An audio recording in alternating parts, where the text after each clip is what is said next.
wati kelena naganye shege undagala bina gushi wala dala gushirani pangu sigi no 8h on fait Bamakoya ni wati kelena lasili mbeka lasi radio ramparla mayin baro yin zigira Benkouma uka lasili blongono nga dabolendo Chokorbani musokorba minumbe on fait Bamakoya yoro nantunto lasro abarika ala yebi yoro belajele obilasro sabu Bamako yoro kadogo lasili minunte ka lame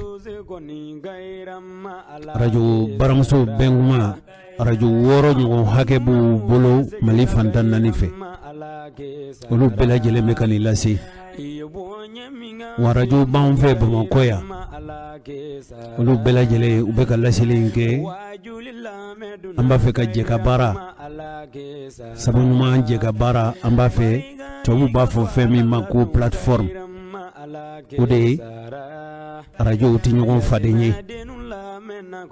radio ya asigilendo lamebo do fe lamebo de sabu ba to kuna funi milasi ka kibaru yalla se ni la dirliya yi kala se ni jele yayi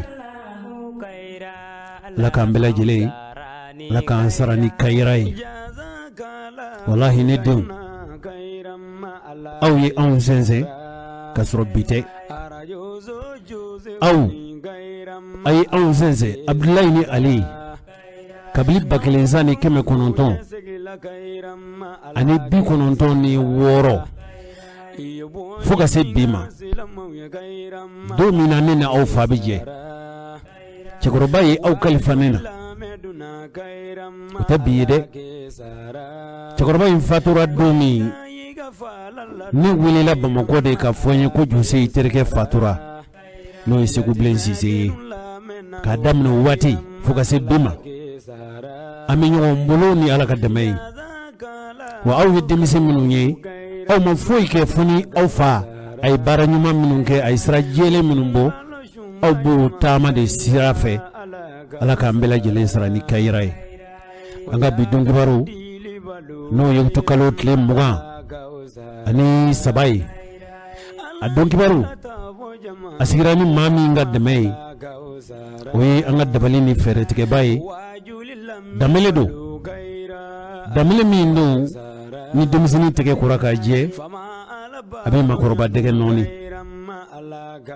sira min njira la barake chogola abika joala kosobe ni ala sonama ame here di nyini fasufe on baranyogo mbe ka damne kay marala ka sefo yelimane kay ni yelimane che marakadugu be laseli tumi lase yoro korola ulu bela jele uya kanu anga temeni barai ni bora kay marala ni nana kulukuru karabugo manju sila anga fuli bayi ta damne barai njujo fuka se bima anga fuli bayi radio dambe mimbe tuba domina netsira karamugo manju sila fe ambara nyogon be tuba ay andoni kasini nyoro imbela jelena odun ni femi ngoloshi tuba yeka fo tuba ka ubinyon fe ni balma yayi binyon fe ni singi yayi radio manyura ani radio dambe tuba nga fulibuye banamba dugu wolon flay banamba na dugu wolon fla ni mbela jele me lasili ulame ba lasi nga fulibu bela jele dogo franje temane antumbe juma temane ni ala sona manga donki waru nata nunu na barunu sigira framing kan tuba antara fajula ansira banamba angoni matuba soro nga uyanki baru ya soro amisra lakata amalma minumbe nulu besa radio mimbesa radio beta fo andi kulubali kabli bara injujo ulu yemugo minum bamfe amije ka bara ke nyufe wami kuchalaye amisra lakana bara nyugonya agelera doni nga dona tam nununa anye mugon soro mo minu ya radio tigiwi ba fa nga je ka barak nyo fe inshallah siga so bewla mali dugu ka dogo ni sirai don kibaru ni mika lasibi mun ba fe uka jamana den anga jamana den ka bo kumbana bele jelen ka la nyini de hali on fe mali kono yanke hala on fe bamako ya minye radio nuru ye dabali ni fera ube ka tige amse ka je ka baro ke nyo fe chugo inshallah ka fara jamana koka mamanu be nolu ye ambalma ye l'américain jamana kan l'europe jamana kan chinois jamana kan japonais jamana magan jamana kan je yoro ni maldew sigilen do ye nunu mela jele ya kanu ubise ka laseli soro chogomi adabali ni ferbe ka nyini anfe ambaden cheni musuma korbani dimise ninde ya ando ngai alaka ambesra ni kairai alaka kuma yisigi ni kairai alaka kunafuni alaka fori ni kairai ambaden cheni musuma korbani dimise ni radio islamique ube yoroso go mali fantanna ni amina dundo de sigine ni rajal ani dababala keita ambara nyogo me yoro ambata doni ukacha o radio benkadi kure mali imai dundo ne bora ngomita lagine nye kure mali ban ntara kure mali lagine ntara ambali mado soroi ali lagine kadi olu de bisra de mugo makana ay ne ka sebelaje akoy sigi am folo ne resrana ne gongo kuri ne ka kuro chene ndo mafoni yere ay mugo chama bismillah olu talen ko fe ako josi mi yayi nyimine mba fe nga borurike awme eni rajal lame ya kuri maliya aka dongi barute tamanga ne yere mugo mi ne wulula bon kuradi gane lagini kai mai medali masabarikada ni ando ngayebi dun to nuna radio islamique kolokani kabaku baramuso ire ka radio do be kolokani radio islamique be kolokani ni wati kele na obeka kuna funu lasi rajal amina ta dondo ibila ben sabati duna ta nununa amba abwa dokoro kelen ka radio ambara nyono nunu bela jelefu ani hakri nyuman tike baw ani fere nyuman tike baw wallahi yawmi demeni marale ni kono njay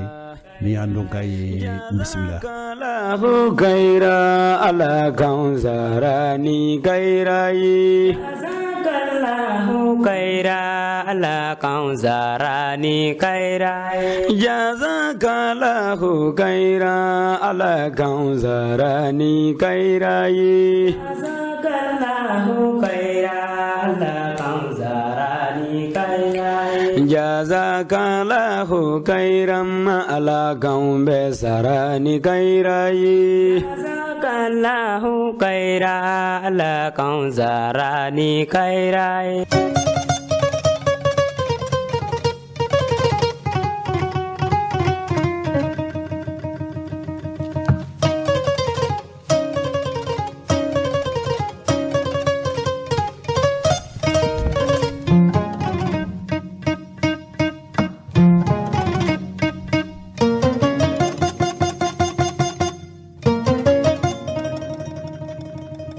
ambalmaw dogo franche temene anga kibaru yawla no ye don kibaru ye anda tunzira femima oye jamana nyemo koro Ibrahim Boubacar Keita aka fanga blali asangile dafara ninkalo kle tani shegin temene o bintenendo ye utukalo tle mugani sabai o bajira ka fo jamana kuntigi koro Ibrahim Boubacar Keita aka fanga bla asangile dafara kle tani shegin kle tani kononton kle muga tile mugani kele tile mugani fila tile mugani saba o beta tile duru hakela tani shegi tani kononto mugani kele mugani fila mugani saba sabu bindenendo ya oye utikalo tile mugani sabai Ibrahim Boubacar Keita ka fanga blara domi kasi bima atle duru dafara bindenendo ya ina chakoroba ni musakoroba tuma dola ni mogomi ya unyini nga yala jamana kuntigi koro no Ibrahim Boubacar Keita abe fanj me febi a folo e femi Ibrahim Boubacar Keita ka sube seminin koro uyo yanko dala ni temena wuyankola inuma fe boloi ni yo mine imana kare folo teme ka flanan teme dron numa bolo fe Ibrahim Boubacar Keita ka sobe ba don ka fo minumbe nolu ye manden tabawu ye ka damine sebenin koro ka ta samaya sirafe wala ka damine sebenin koro ka ta kanajigila sirafe mɔgɔ minnu tun bɛ n'o tun y'o sira bolibaw ye ka Ibrahim Boubacar Keita k'a tunto fanga na a ka doni ka bɔ tuma dɔ la i b'a sɔrɔ ni taatɔ ma bɛn n'a ye i segintɔ tun bɛ bɛn n'a ye nka kabili fanga in minɛna sɔrɔlasiw fɛ fo ka se bi ma hali n'a tun y'a sɔrɔ kɛ k'a fɔ Ibrahim Boubacar Keita a bɛ doni ka bɔ kɛ a ka so a bɛ don a ka so mɔgɔw t'a kalama hali a bɔtɔ tuma dɔ la mɔgɔw t'a kalama ka sabu kɛ jamanakuntigiya o banna pewu wa Ibrahim Boubacar Keita yi kabla bɔra fanga na don min sababu minnu bɛ yen olu y'a jira k'a fɔ a kɛra wajibi de ye a yɛrɛ y'o fɔ sabu ale ko k'ale bɛ fanga in bila sabu jamanadenw joli bɔnni man d'ale ye ale t'a fɛ a sinsin ni fanga na o ka kɛ jamanadenw joli bɔnni ye Ibrahim Boubacar Keita ye nin fɔ don min cɛkɔrɔba ni musokɔrɔbaw nin kuma kelen in fɔra Modibo Keita fɛ o Modibo Keita min ni a minɛna Kulukoro ni Bamakɔ cɛ minnu kɛra seere ye olu y'a jira k'a fɔ ko Modibo Keita ala ka yafa k'a mɛn bi k'a ko mɔgɔ minnu ye ale ni kɔlɔsilikɛlaw ye maa si kana mugu ci ko maa si kana mugu ci ale t'a fɛ malidenw joli ka bɔ ale ye tole fanga na wala ale ka fanga bilalen o kana kɛ sababu ye ka maa si kelen joli bɔ n'o ye malidenw ye i bɛ k'a ye nin kuma in fɔ don min kuma in fɔli a waati tuma caman wala tuma dɔ la minnu y'a lamɛn komi a y'a fɔ nazarakan na a ye Modibo Keita a y'o ladege i bɛ k'a ye fanga bila sango utukalo tile 18 don wa bɛnna tarata don dɔ ma fanga in bilalen y'a fɛ a ko ale t'a fɛ jamanadenw joli ka bɔ i bɛ k'a ye min fɔ a don kofɔlen bisimila Dramane Danbɛlɛ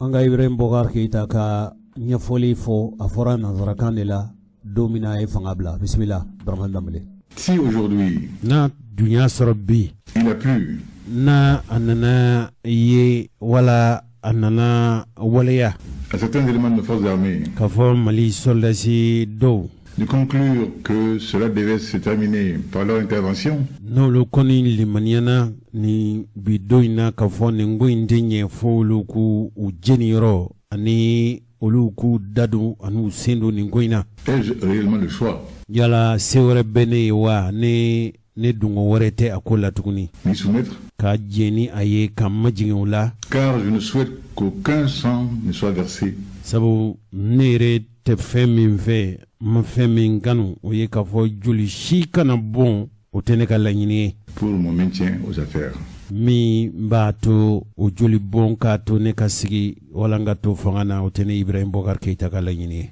Pourquoi? Munna? Je voudrais à ce moment précis. Ni waati kɛrɛnkɛrɛnnen ni waati jɔnjɔn in na. Tout en remerciant le peuple malien. Ka ɲɛmasegin ni foli ni barikada k'o lase jamanadenw ma. An balimaw cɛkɔrɔba ni musokɔrɔbaw nin tun ye IBK ka fangabilakan ye ale t'a fɛ sɔrɔlasi yɛrɛ damaw ka kɛlɛ jamanadenw joli ka bɔn ale ka to fanga na a tun ye min fɔ o filɛ faransikanw tɔgɔ la kunnafoni lase sɛbɛn min bɛ yen n'a bɛ fɔ a ma wala laseli bondaso min bɛ yen n'a bɛ fɔ o ma ko RFI a ko IBK ko a bɛ mɔgɔw bisimila la wala nin waati tɛmɛnen ninnu na a tun bɛ ka mɔgɔw bisimila a bɛ lamɛnli kɛ kosɛbɛ k'a ɲininkalen yala a ye politiki ko bila wa k'a ko politiki ko ale y'o bila kɔfɛ sisan kɔni ni yɛlɛma wɛrɛ ma k'a la ko ale ye politiki bila kɔfɛ o tuma dɔ la ni dun ye fɛn bila i kɔ i tɛ kɔfila la fo ni nata wɛrɛ b'i la kɛ faransikanw tɔgɔla sɛbɛn ko nka a bɛ ka sɛbɛkɔrɔ hami a fasoko la a sɛbɛkɔrɔ haminen don ko a masurunyamɔgɔw o dɔw de ye nin fɔ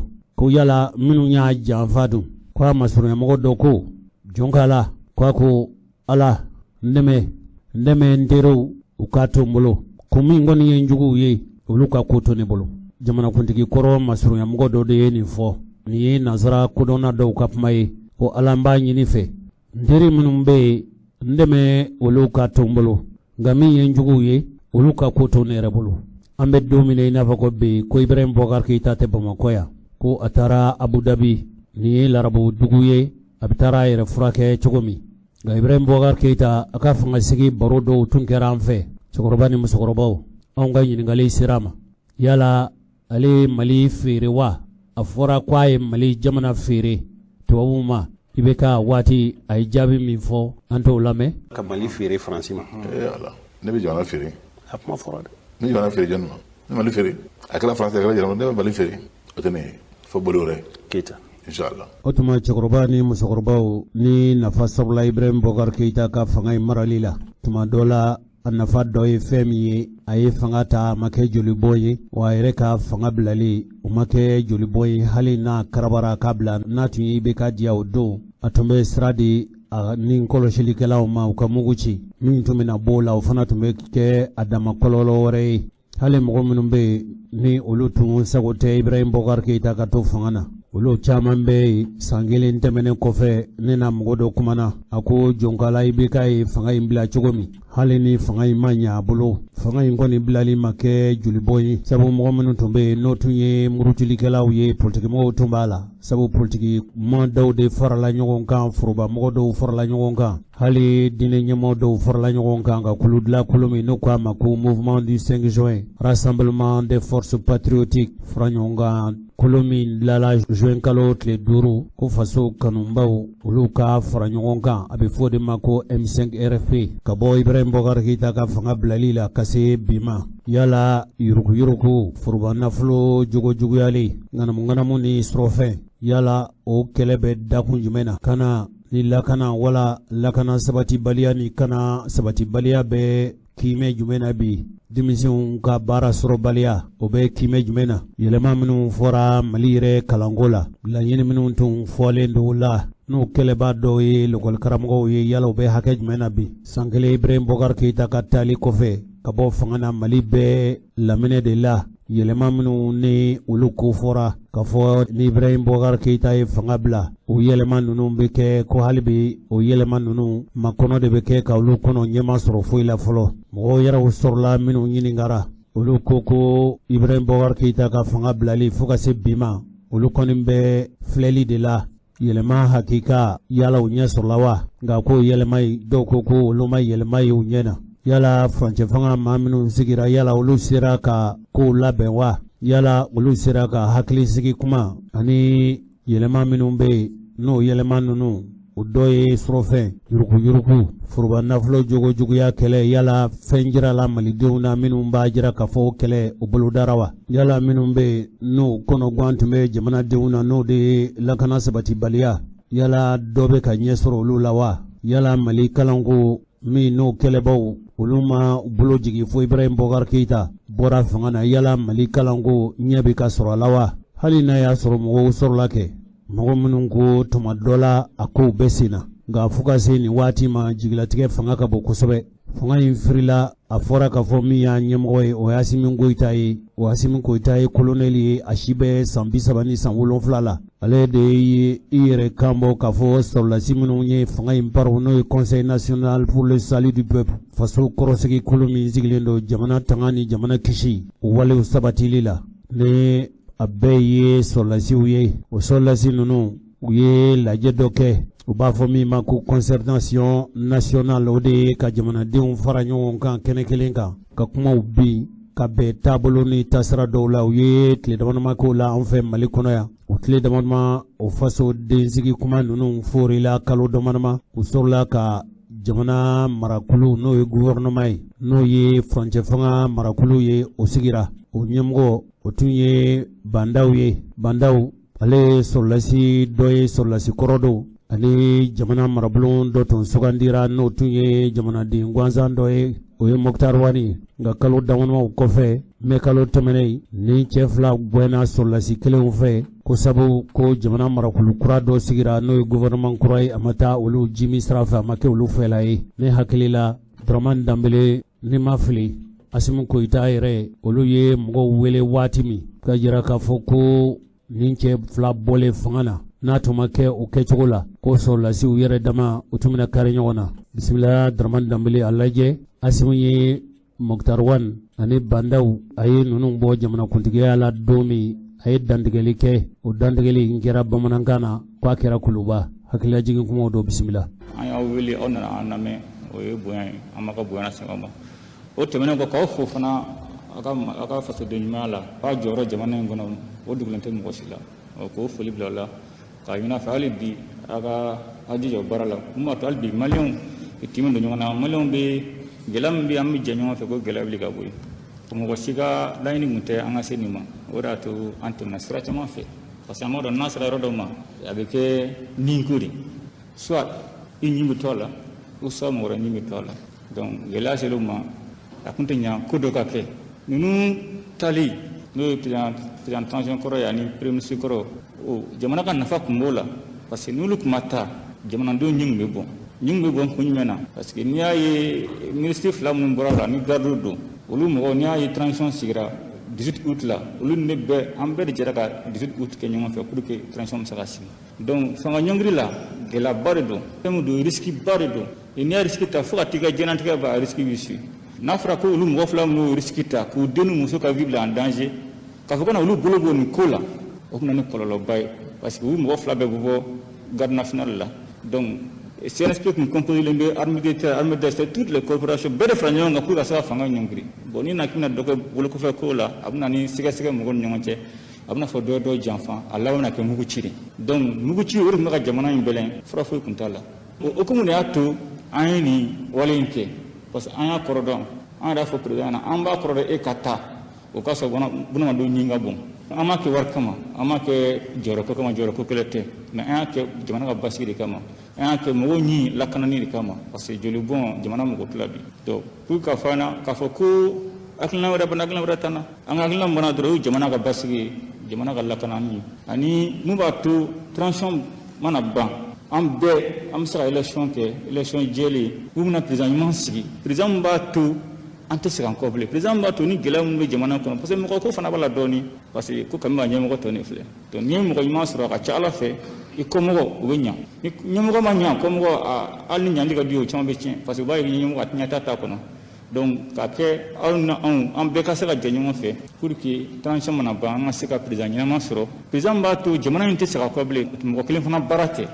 jamana ka basigi sura suka barabala de mais abbe fana ka barabala parce que ni ay beni jorodo ni mugu chikara o sura suka barai mais mu kuma o yawo ka bara parce que ala o seda ma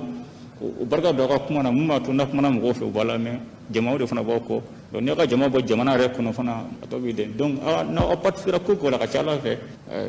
nyobe soro la bemno la do ka ina fa ali bi ay ko wali mun ke ka jamana basi ali bi aka continue fe jamana mo wala bi solution flata la de soit ambe je ambe so nyoma am tinyo ko jamana bi tanya soit ambe keleke ambe frofo nyongo jamana ko abe nyami ala kan pichi kan tangoma donc mu wa to bibi na ko ni solution fofo de ti anga fra nyonga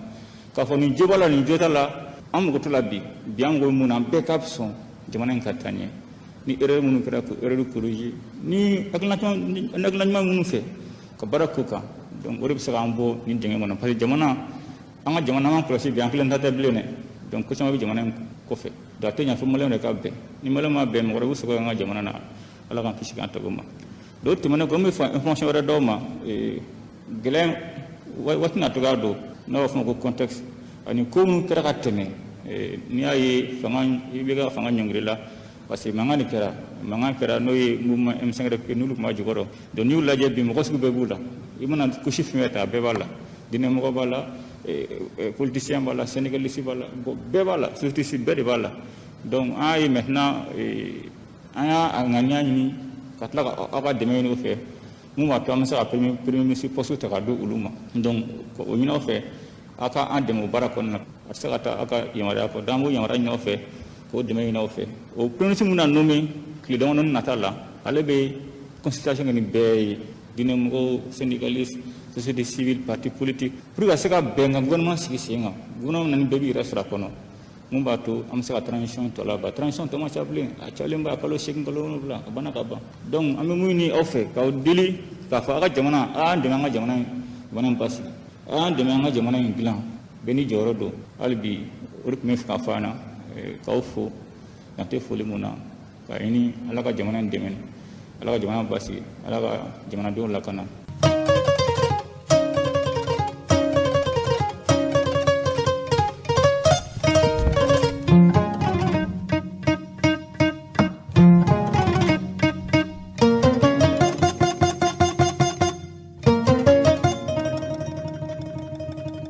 Balmao ni mɔgɔ min ye Ibrahim Boubacar Keïta ka fanga ko in lajɛ a ye san 5 fɔlɔ kɔni a y'o kɛ a maliden ka dɔgɔn min tun tɛ IBK ko la nka san 5 filanan in nana jujɔn waati min mɔgɔ caman bɛ yen minnu tun ye a fɛmɔgɔw ye olu ye u sɔlɔ dɔɔni k'a nɔbila fo dɔw de bɛ yen olu kɔni IBK fanga dafirila kolon ni IBK to yen o mɔgɔw la mɔgɔ 2 bɛ se ka jate o fɔlɔfɔlɔ o ye Kasum Tapo ye IBK ka fanga in firili min kɛra fo sɔrɔlasiw nana fanga in firi ale tun ye jo sariya minisiri mɔgɔ 2nan o ye Koniba Sidibe kɔni waati la a kɛra Ibrahim Boubacar Keïta fɛnma ye nka yala u ma ɲɛ ko de la sa wa o Koniba Sidibe olu de farala ɲɔgɔn kan ka IBK ka fanga kɛlɛ nin cɛ 2 ye barosigi kɛ barosigi in kɔni a kɛra nanzarakan na Dramane Danbele an k'a lajɛ n'an sera ka baro in a kɛra nanzarakan na an k'a lajɛ n'an sera ka baro in sigi bamanankan na u b'a fɔ nanzarakan na an b'a lakali bamanankan na baro in nafa ka bon u ye min k'a la a bɛ lɛrɛ kelen bɔ nka bi ta in an bɛna furancɛnin ta bisimila a b'a to IBK maaw ani minnu ye IBK kɛlɛ olu mana ɲɔgɔn sɔrɔ kɛnɛ kelen kan kibaruya jɔnjɔn nasɔrɔ ni IBK fanga ale de ye tiɲɛni kɛ wa wala furancɛ fanga min sigira o de dɛsɛra wa an bɛ se ka faamuyali sɔrɔ bisimila Danbelikɛ. Monsieur Sidibé, un an après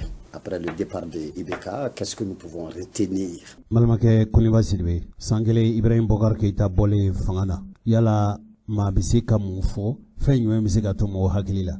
Comme changement notoire. Yɛlɛma ni ko sisan Ibrahim Boubacar Keïta ye fanga bila ka se bi ma yala yɛlɛmaw kɛra wa yɛlɛmaw yera wa mɔgɔ bɛ se ka yɛlɛmaw kɔlɔsi wa? Dans la gouvernance et dans le quotidien des Maliens. Jamana mara yɛlɛmaw kɛra la wa jamanadenw ka jamanadenya yala fɛn yɛlɛmana la ka taa dilali wala mun sira fɛ? Bon, un an après, ce que je retiens, c'est d'abord le retour de l'espoir. San kelen IBK ka fanga bannen kɔfɛ ne ye fɛn min ye bɛ se ka fɛn min kɔni fɔ o ye jamanadenw u jigi bɛ ka tugu ɲɛ bɛ jigitugu walew de natɔ la. Vous savez, la chute de IBK. Balimakɛ IBK ka fanga yi a bɔ jɔlen a firili de son régime a été un soulagement énorme. A n'a ka fanga a ye malidenw ni lafiya a kɛra mɔgɔw donni jigini ye ka dɔ bɔ u ka donni an'u ka jigilatigɛ la. Pour l'ensemble des Maliens. Et un immense espoir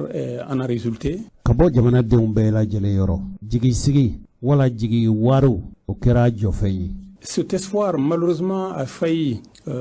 s'éteindre. Nka o jigitugu in a tasuma minɛ tun bɛ ɲini ka dɔgɔ o jigitugu wale tun bɛ ɲini ka kɛ jigilatigɛ ye mɔgɔw bolo. Pendant les 9 premiers mois de la transition. Furancɛ jan kɛra furancɛ fanga in baaraw la. Qui ont été surtout une transition de statu quo, de continuité. A kɛra i n'a fɔ IBK ka fanga in bannen bɔjɔlen fanga nana jɔ ka balan keleku a kɛra i n'a fɔ u tun banbɛ ka kow b'u nɔ na a nana kɛ balanfɛn ye. De faire du IBK sans IBK. Ka kɛ i n'a fɔ IBK taara nka a ma taa IBK kɔni o bɔra fanga na nka IBK fɛn min tun ye IBK ka fanga boli cogo ye fɛn min tun y'a mara cogo ye yɛlɛma foyi tuma dɔw la. Et au bout de ces 9 mois naturellement. O kɔnɔntɔn ninnu daminɛ sa kɔnɔntɔn in kɔnɔ. Les résultats sont restés très maigres. Wasa ma kɛ IBK fanga bɔ jɔli la fɛn minnu kɛra a ma kɛ mɔgɔw wasako ye. Fort heureusement. Nka a nana laban fɛn ɲuman min na sa. Que il y a 2 mois. A kalo 2 ye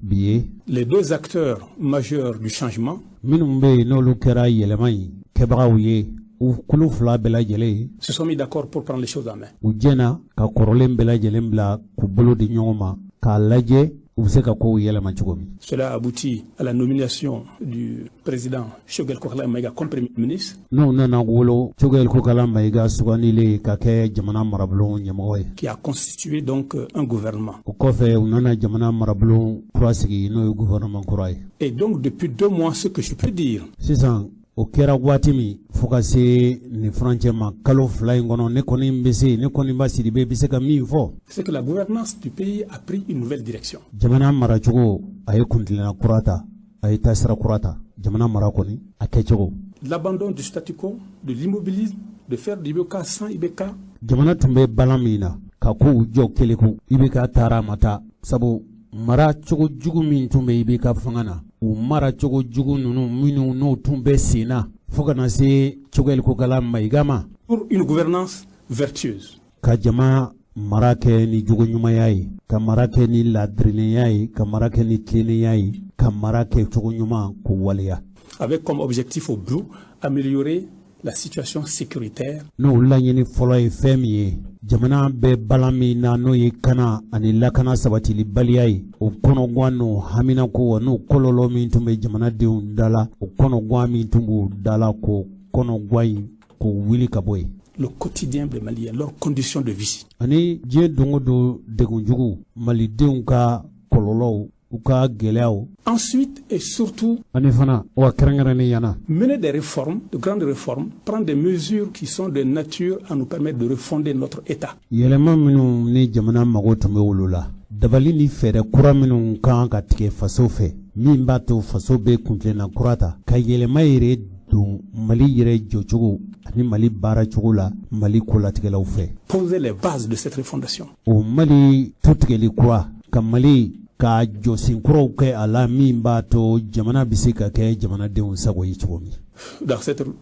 gouvernance, évidemment, vous aurez constaté, c'est le plus... O mara cogo la n bɛ se k'a fɔ aw ye a bɛna a y'a kɔlɔsi ko une famille qui régente le pays. mara ka bɔ facɛ na a ka muso ko la a ka kɛ jamana mara ye. Ça c'est fini. O kɔni o banna o tile banna. C'est un mauvais souvenir pour les Maliens et j'espère que cela ne se refera plus jamais. Wa n b'a ɲini ka jamana mara bɔ du ka mara la ka bɔ kabila ka mara la ka bɔ jɔnforo mara la ka kɛ foroba mara ye hakili la k'a fɔ an tɛna segin o kɛcogo jugu ninnu kan tuguni. La tâche de reconstruction est difficile. Faso jɔli tɛ baara nɔgɔ ye koyi. Mais je crois que depuis 2 mois, la bonne direction est prise. Ne kɔni limaniyalen don kabili kalo 2 tɛmɛnen ninnu na jamana mara a bɛ ka yɛlɛma ka kɛ maracogo ɲuman ye. Et l'espoir est revenu. D'accord. Ni jamanadenw tun jigi warulen don jamanadenw min bɛ ka kɛ a bɛ jamanadenw hakili sigi a b'u jigi sigi a b'u jigi da u faso la. Et Maître Tapo, le changement de régime nous a-t-il permis, nous, Maliens, de voir des jours nouveaux? Karamɔgɔ Maître Kasum Tapo, fanga in falennen yala a ye tile kura bɔ malidenw ye wa?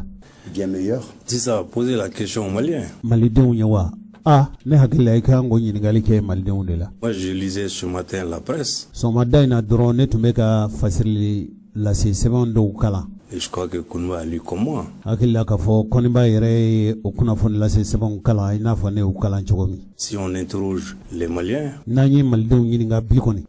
La majorité d'entre eux jamanadenw fanba n'olu kɔni ɲininkara bɛɛ vous diront que strictement rien n'a changé. Jama fanba b'a fɔ ye foyi ma yɛlɛma putere ma yɛlɛma. Et je pense que Kounouba même le reconnaît d'emblée. Hakili la Koniba yɛrɛ sɔnna jɔnkala k'a fɔ ko ye tiɲɛ kɛ. Et pendant 9 mois, kalo 9 foyi ma kɛ. Rien n'a été fait. Foyi ma kɛ. Or, je pensais que certains nourrissaient l'espoir que dès que le IBK partait, dès que ce mɔgɔ dɔw tun hakili la kɔni ni IBK kɔni y'a ka minɛnw cɛ ka ban ni IBK taara dɔrɔn régime partait, c'est le Mali nouveau qui commence. IBK n'a tun y'a ka minɛnw cɛ dɔrɔn dɔw tun miiri la ko Mali kura tile de tun jɔra. C'est immédiatement. Bon, Tiliala. pendant 9 mois, kalo 9 kɔfɛ on reconnaît il n'y a eu rien. an bɛɛ n'a kan ka fɔ foyi ma kɛ. Ce soir, on ne peut pas venir me dire sérieusement qu'en 3 mois, Tiɲɛna nin tile gwandere dere in na k'a fɔ ne ɲɛna ko kalo 3 in kɔnɔ il y a eu quelque chose. Qu'est-ce qu'il y a k'a eu fɔ ko fɛn sɔrɔla fɛn kɛra mun de kɛra en 3 mois? kalo 3 Moi, je kɔnɔ n'ai pas vu de rupture. ne ma foyi Je ye n'ai pas vu de nouvelles ma yɛlɛma ye ma hakilina kɔrɔw ye. élections. J'ai vu effectivement un nouveau Premier ministre n kɔni ye fɛn min ye o ye jamana marabulon kura dɔ ye à la place d'un autre. k'a ye k'a fɔ jamana marabulon kɔrɔlen bɔra ye u nana ni kura cogo. Et puis un nouveau gouvernement qui, n y'a ye fana k'a fɔ jamana marakulu kura sigira je ne sais pas s'il vaut mieux que celui qu'on a ne décrété yɛrɛ t'a dɔn yala kura in ka fisa ni kɔrɔlen ye wa pendant 9 mois, kalo kɔnɔntɔn. y compris par ceux qui ont voulu ce changement-là. hali minnu yɛrɛw bɛ yen n'olu de ye fanga in yɛlɛmali ɲini kɛ. Bon, c'est peut-être parce qu'ils n'étaient pas A bɛ se ka kɛ komi kalo 9 u sen tun t'o la. là-dedans, qu'ils ont pensé que rien ne marchait sans eux. Kalo 9 kɛra olu sen t'a la u da t'a la olu limaniyalen tun don k'a fɔ foyi tɛ se ka kɛ n'olu sen t'a la. Bon, aujourd'hui que c'est l'un d'entre eux qui a le gouvernement, et Komi bi jamana yɛrɛ marabulon o ɲɛmɔgɔya bɛ u yɛrɛw dɔw bolo n'o ye Cogɛl Kokala Mayiga ye. eux seuls encore. Et on ne peut pas me parler d'inclusivité parce que c'est le M5 malheureusement qui avec ses alliés qui ont parachuté.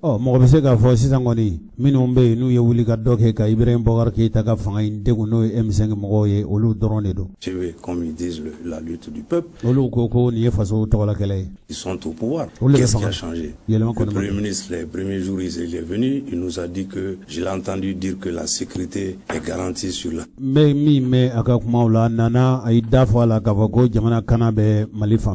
Somme du territoire, comme si les djihadistes lui apportaient la réponse.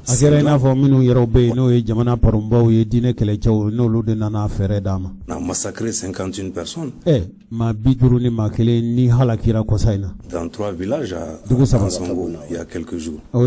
C'est comme si on lui répondait. La cherté de la vie, elle est là. Elle est beaucoup plus chère que quand Ibeka était là. Le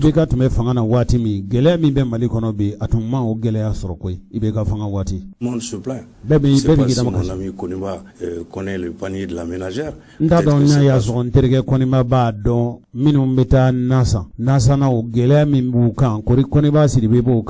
Souci, mais il le sait, il est économiste, il le sait mieux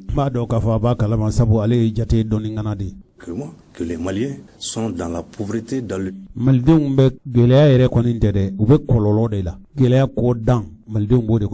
dénouement total. Qu'est-ce qu'il y a?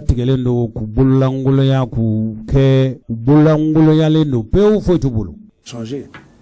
Sur le plan sécuritaire, sur le plan social, sur... Le plan économique, qu'est-ce qui a changé? Les enseignants ont commencé les contester.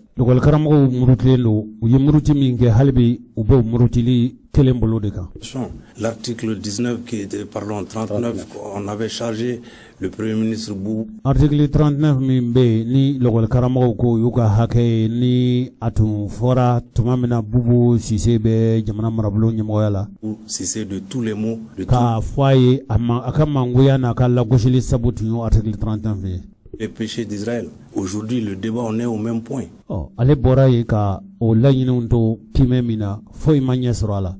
La question n'est pas réglée. Je parle des réformes politiques. Quelles réformes politiques?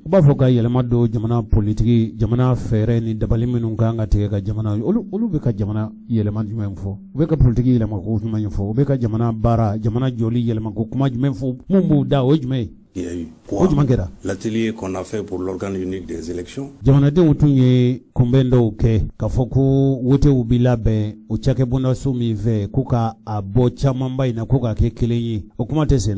sommes venus, toute la classe politique est venue.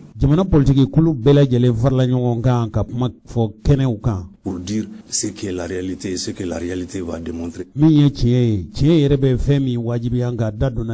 de toute façon, et puis on a vu une semaine après, le Premier ministre revenir dire c'est ça, ce que moi j'ai décidé, c'est moi. Ma volonté politique.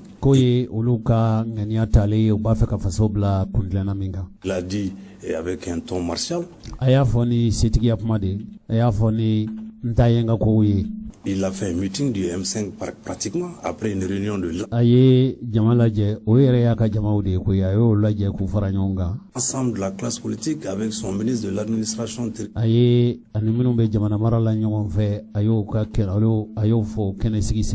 3 jours après, il fait un meeting avec le M5 pour dire nous allons vers l'organe unique.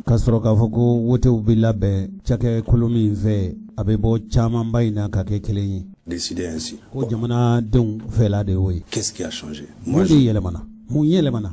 franchement, je veux bien que ce soit un espoir. Un espoir nouveau qui soit donné aux Maliens.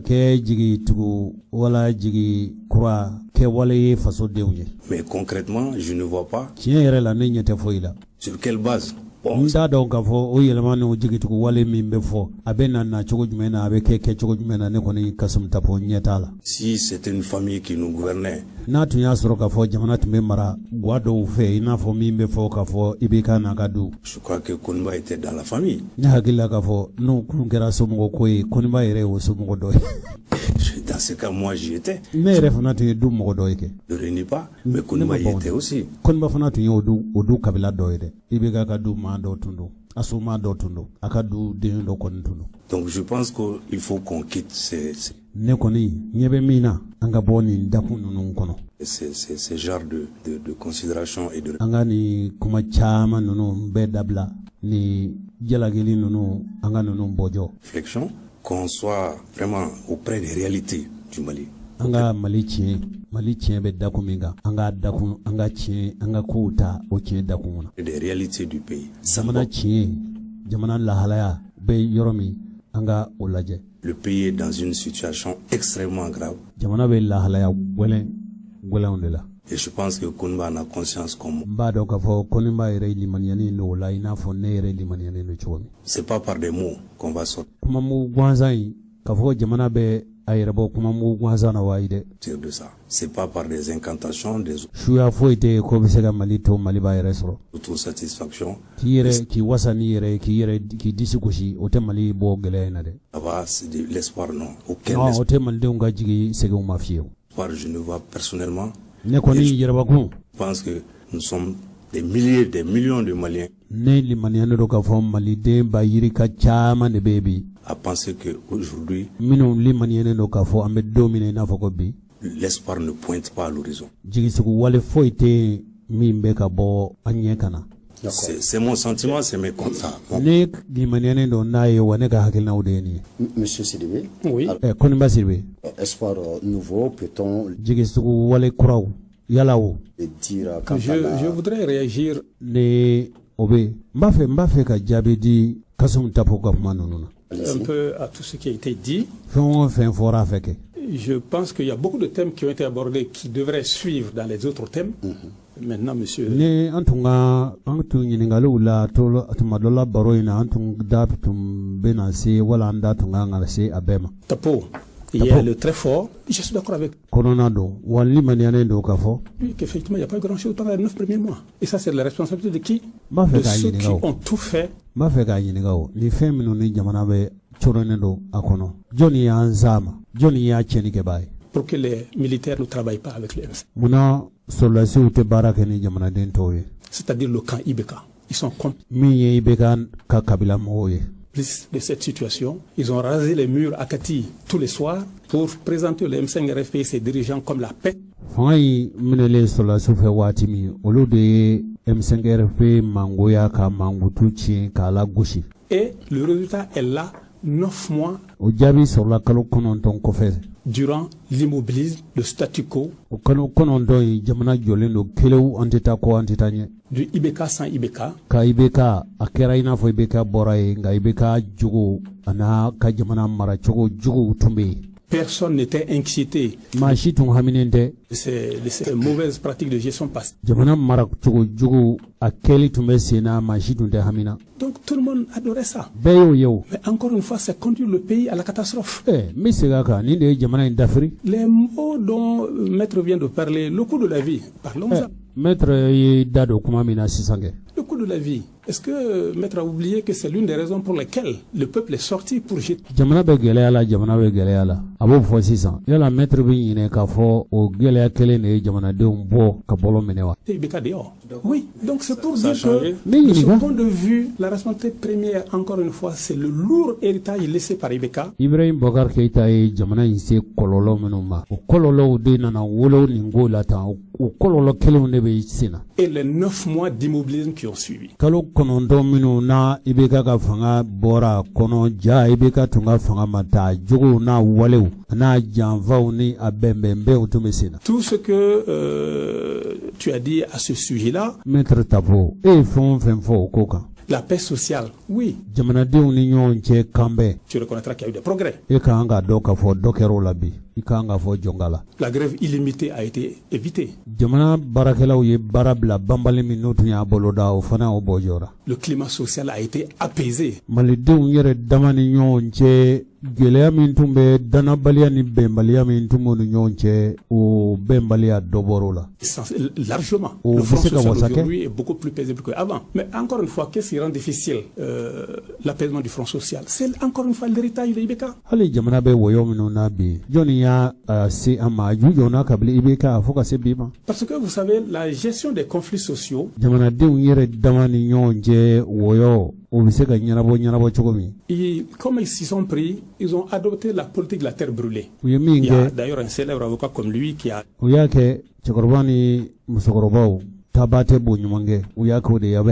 résumé un peu cette façon de gérer, se sauver sans la République. C'est-à-dire prendre des mesures qui savent inapplicables. En se disant, je vais filer le bébé à ceux qui vont suivre.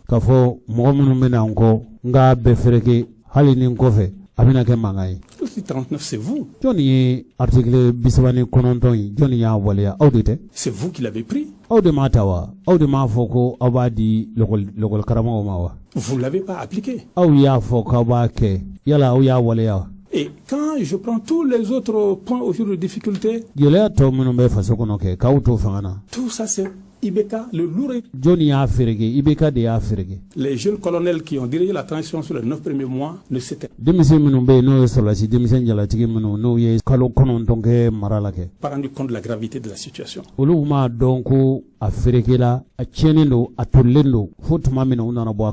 Raison pour laquelle ils ont fait cavalier seuls.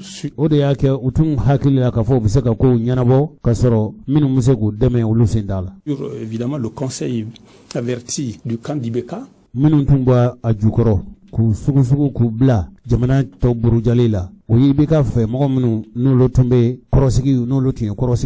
Mais la réalité a rattrapé tout le monde. Donc le coût de la vie, c'est l'une des raisons pour laquelle IBK a été renversé.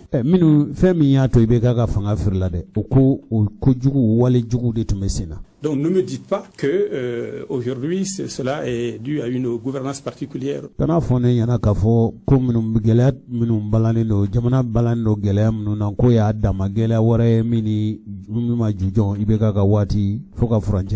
M5 ou du nouveau gouvernement. Je voudrais être clair aussi. En 2 mois, qui peut prétendre changer un pays? Je le partage entièrement avec vous, je suis d'accord avec vous là-dessus, mais je dis simplement en 2 mois. Une nouvelle direction est prise. Une nouvelle direction est prise avec un plan d'action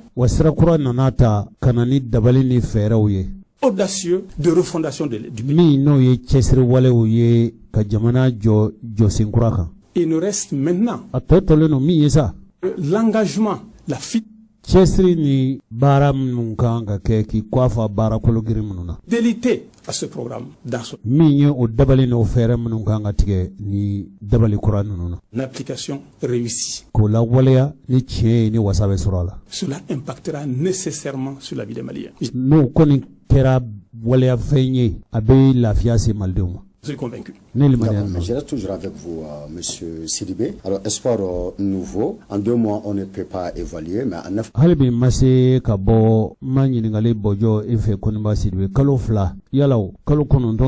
mois, on peut faire des évaluations, je crois. Alors, qu'en est-il de la question de la gestion sécuritaire au Mali?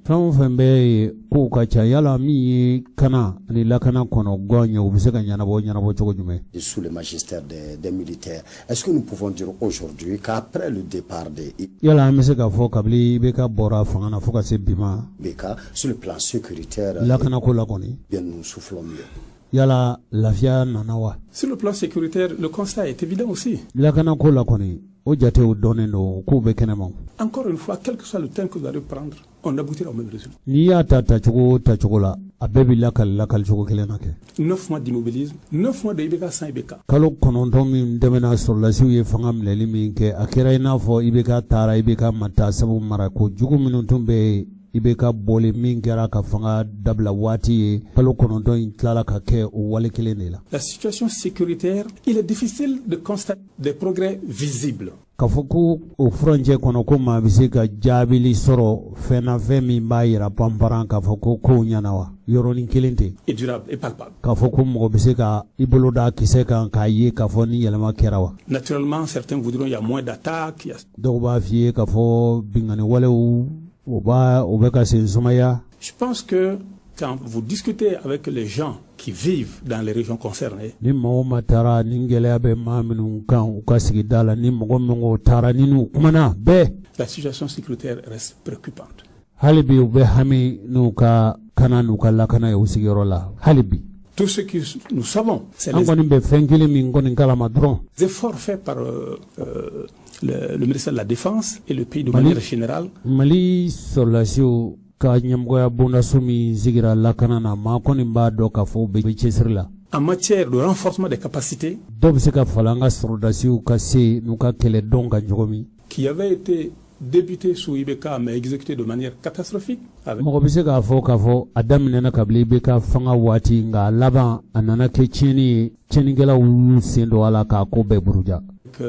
les détournements faramineux qui ont entouré l'opération.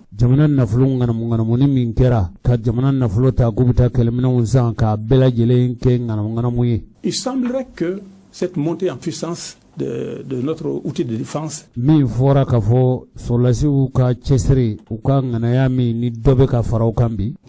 ensuite, il semblerait que, encore une fois, la gouvernance de la sécurité. Vous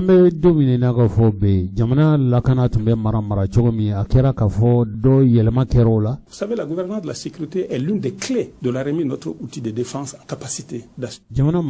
ani dabali ni fere minnu kan ka tigɛ ka jamana lakana ni kɛlɛminan bɛ anw bolo ni dalu b'an bolo min b'a to faso bɛ se ka yɔrɔ sɔrɔ o la. Cette sécurité a totalement failli. Fiɲɛ bɔra lakana dabali ni fɛrɛ a ka ɲi di fan bɛɛ fɛ. Cette gouvernance a totalement failli sous IBK. Jamana mara a dɛsɛra IBK fanga waati. Pour faire plus simple, vous savez quand un pays est en proie à la corruption généralisée à ce niveau. Cogo min bɛ se k'a faamu. Ni jamana mara bɛɛ tɔ tora yuruku nganamu furuba nafolo juguyali ni jamana mara kɛra o ye bɛɛ. Et que cela se répercute au sein des forces armées. Ni o nganamu no o sɔrɔfɛn ani o furuba nafolo juguya taara se fo sɔrɔlasiw ma. Vous trouverez quel soldat qui a envie de se tuer pour le pays. Yala i bɛ se ka kɛlɛcɛ ngana jumɛn sɔrɔ o kɛlɛbolo la. Et donc, j'espère que nous y reviendrons. De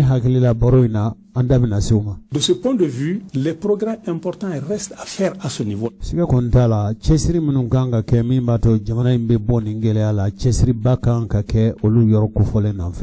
qu'il faut retenir au final, c'est encore une fois l'immobilisme qui n'a pas permis de faire de progrès significatifs.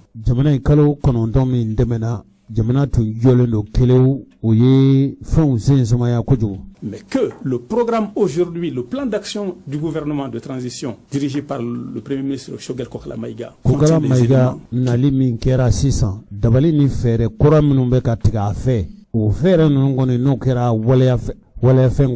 permettent d'aller de l'avant. Komi baro mbele ya jelekera nasarakana kuma nunu nana gelea nunu ni nyonche kwa sabe donc baru nata nunu na baro tokera femi ambola si auma inshallah.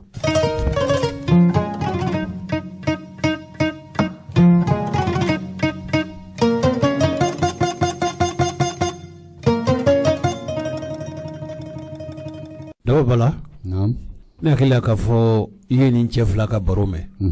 uye baro inge Africa Television de la. Kosabe. Kera nazarakana.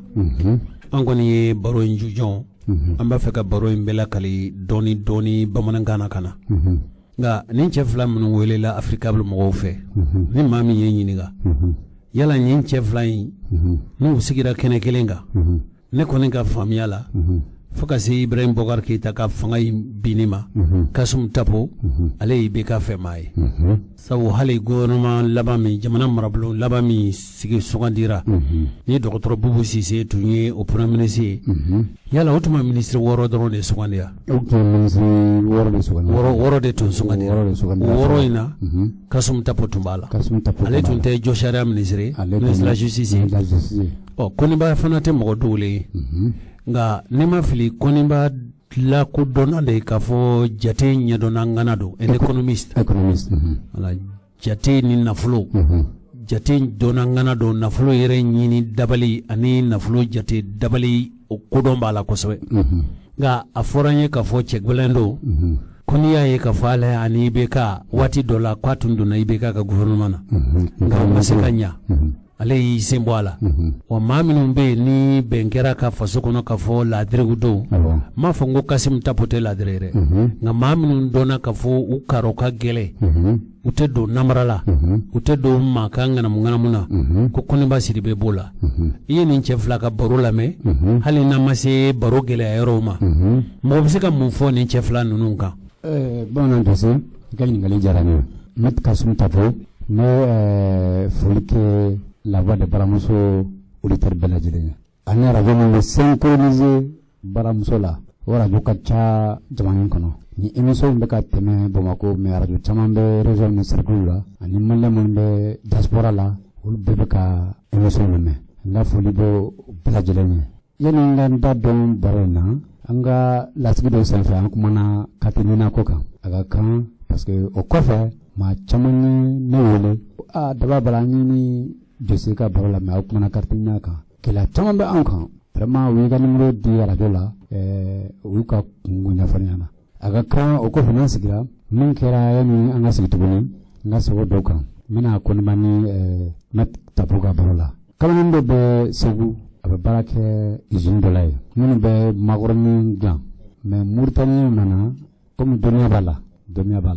ka wari proposer minga cha sinya sabaka teme aba munta segu we contrat signé Mauritanie ka avion billet black Canada ma kalo inkile muganduru akanga se Mauritanie mais nina kuntablo ne go ay wangu kuma na kam min dola nyofo ngome nina tawre la ne kumbe kan sabula meta audience ta nyamgo ko enfe na sala kan ngani ngalu jabi akoko wala kabisa to ne ko no bashita la bisa kana ngata antara nyamgo kumbe ngaka barabu na do juma to ne ko amase kan reçoit mais aga chef du personnel adjudant chef Sissoko ayo délégué ko ka moko reçoit toala ne taranyen kungo fo Sissoko na ngone na kunye nyingalle ne kuna fondila ntoko dababala kanga carte de presse buka irala ngani na be mulo ko irala mudong ne na kuntini na ne ga sebe ndafalendo munna na ka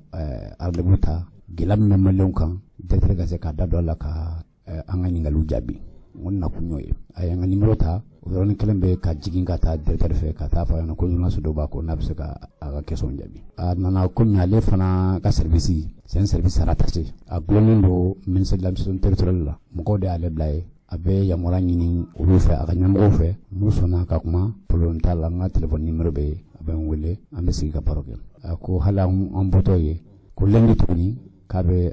aga nyamgo la dunya ba hagla jigi ka fo arandu be o bide donc kamani ni amadle ka nona ke full tablo uroni kelembe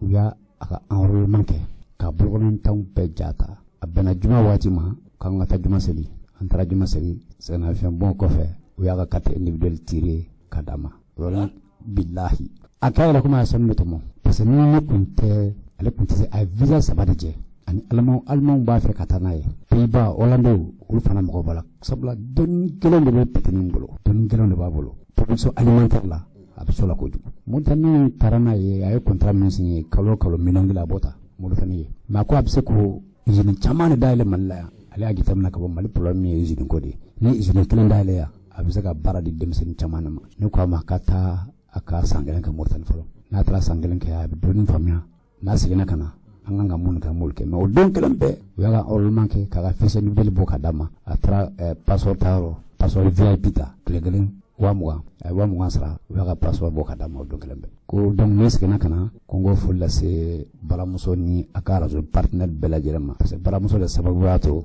aleye ninke barani soro radio de la donc o don kelen bɛɛ a y'a ka ɲina sɔrɔ k'a ka passeport sɔrɔ hali natɔ n y'a wele n ko n'a ma kɛ basi n k'a ka na radio la a ko a bɛ Kalaban mais yani a ka bɔ Kalaban k'a bɛ n wele k'a ka position diya donc o ye n dunkan ye ka fɔli kɛ ka ɲɛsin balimamuso n'a ka radio partenaire bɛɛ lajɛlen ma pour kana ka débat kɔnɔ ɲininkali Kasimu Tafo ni Koniba Sidibe Kasimu Tafo ye avocat ye sonalidonna don sonalidonna min don a fana kolo ka gɛlɛn maa dogolen tɛ ale ye Mali la ka sababu ka kɛra ministre ye siɲɛ caman 97 seni élection min kɛra 97 ka Alpha Mari Konate président la o tun Mali siɲɛ fɔlɔ ye an ka seni sɔrɔ Kasimu Tafo de kɛra o seni ɲɛmaa ye ka élection labɛn président sigi tɔw ye a boycotté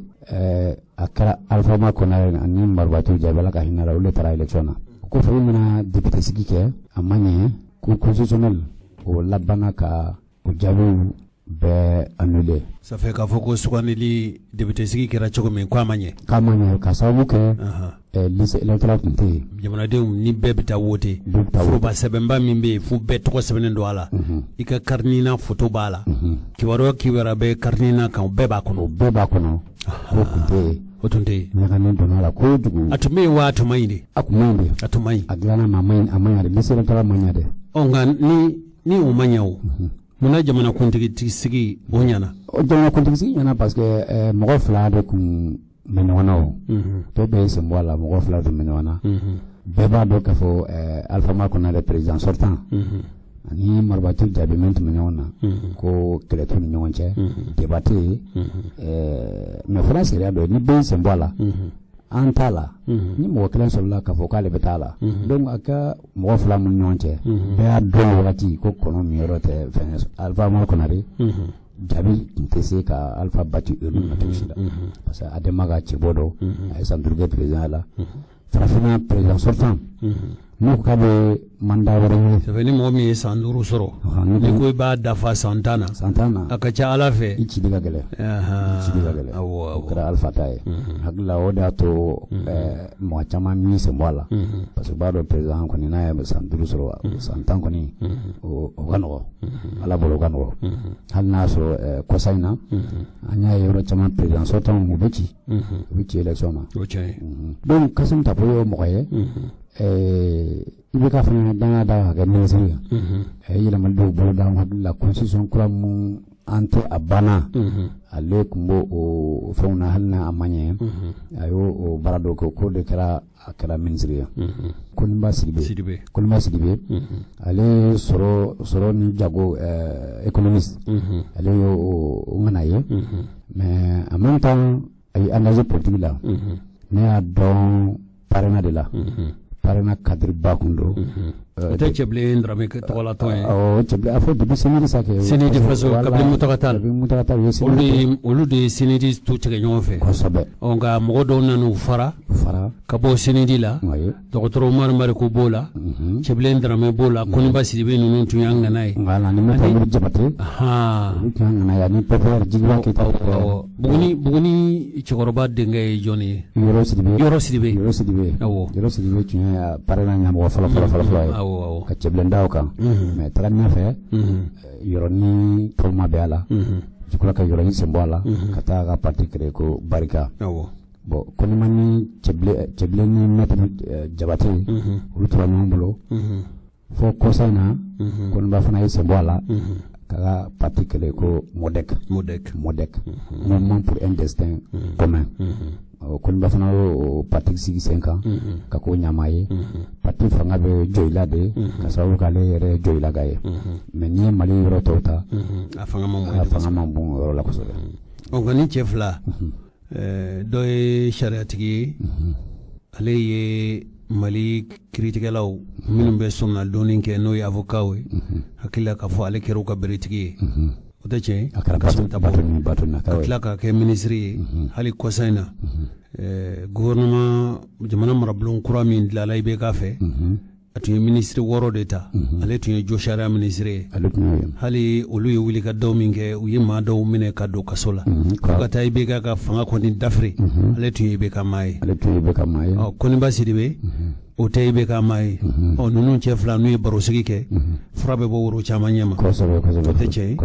an balimaw Kasimu Tapo ani Koniba Sidibe ka baro tɔ ni Ala sɔnna ma baro tɔ in hali ni ye lamɛnli kɛ tuma dɔ la cɛkɔrɔba ni musokɔrɔbaw n'an da sera tɔ ma ko caman bi faamu sabu Kasimu Tapo ale ye IBK fɔmɔgɔ ye Koniba Sidibe ale ni IBK badaw ma bɛn hali n'a y'a sɔrɔ waati dɔ kɛra ale tun bɛ gouvernement IBK Ibrahim Boubacar Keita fɛmɔgɔw la nka laban a y'i don nin jigi kunnafoni labɛnnen ani kunnafoni fasilase sɛbɛn min bɛ yen n'a bɛ fɔ a ma ko RFI ale y'a jira k'a fɔ ko Nukara ani Boni nin yɔrɔ in bɛ Mopti mara la ko bingani wale dɔ taara ka Mali sɔrɔlasiw u sɛgɛrɛ a kɛlɛ a bingani wale in a janfa tun ɲɛ ka misɛn kosɛbɛ janfa jugu de tun dara Mali sɔrɔlasiw ɲɛ u ye mugu dɔ bolifɛn dɔ la o bolifɛn de pɛrɛnna Mali sɔrɔlasiw bɛ tɛmɛna tuma min o kɔfɛ sa ninnu sɔrɔla ka mugu wuli Mali ka kɛlɛbolo la ko Mali sɔrɔlasiw olu fana ye mugu wuli o la ko n'a y'a sɔrɔ kɛ wa ko sɛbɛntiyara k'a fɔ Mali sɔrɔlasi cɛ 15 k'olu fagara nka mɔgɔ hakɛ min fagara bingani walekɛba ninnu fɛ k'olu ma da dɔn fo ka se nin yɔrɔ ma nka kɛlɛ gannen ko ninnu diinɛ kɛlɛcɛ ninnu y'u ka siw ta ka taa n'u ye ko nin ko in ɲɛdɔnbaa dɔ ɲininkali k'olu ko nin kɛlɛcɛ ninnu ko nin Amadu Kufa ka mɔgɔw de ye olu yɛrɛ kɔni u t'a fɛ fiyewu furancɛ min n'o bɛ Buni ani Mondoro cɛ o furancɛ bɛ taa kilo 60 ɲɔgɔn bɔɲɔgɔn la u t'a fɛ maa si ka taa i ka daga sigi yɔrɔ la Mondoro fana ani Douentza cɛ o bɛ kilo 90 ɲɔgɔn hakɛ bɔ ninnu t'a fɛ maa si ka se o yɔrɔ la olu t'a fɛ Mali yɛrɛ sɔrɔlasiw ka se yen sabu ko Mali sɔrɔlasiw tun tor'u ka daga dɔ sigi kulu dɔ kɛrɛfɛ ko bɛ Buni masurunya na ko o dun y'a sɔrɔ diinɛ kɛlɛcɛ ninnu u kɛn bɛ k'o yɔrɔ in minɛ wa olu yɛrɛ kɔni fɛ diinɛ kɛlɛcɛw hakili u limaniyalen don k'a fɔ n'i y'a ye k'a fɔ digi bɛ kɛ olu la ko jamanaden dɔw de bɛ janfa olu janfa k'olu ka kibaruya se Mali sɔrɔlasiw ma wa a yɔrɔ kofɔlen ninnu dɔ la kibaruya sɔrɔla k'a fɔ hali minnu bɛ yen n'u bɛ taa ci kɛ n'u bɛ taa foro ci kɛ k'u balilen don ka taa ci kɛ samiya in na ni a dun y'a sɔrɔ k'a fɔ u sera ka ci kɛ ko jigiɲɔgɔnw kɛra fa fɛn ye ko olu tɛna siri diinɛ kɛlɛcɛ ninnu na maa min kɔnɔbara falen don k'o tɛ siran diinɛ kɛlɛcɛw ɲɛ nka n'u kɔngɔ b'u la tuma dɔ la RFI kɔni ye min fɔ a ko digi bɛ k'u la kosɛbɛ kibaruya in an ye nin sama ka bɔ kunnafoni labɛnnen ani kunnafoni fasilase sɛbɛn min bɛ yen n'a bɛ fɔ a ma ko RFI nka an ka jamana marabolo ɲɛmɔgɔ bɛ yen n'o ye Diop ye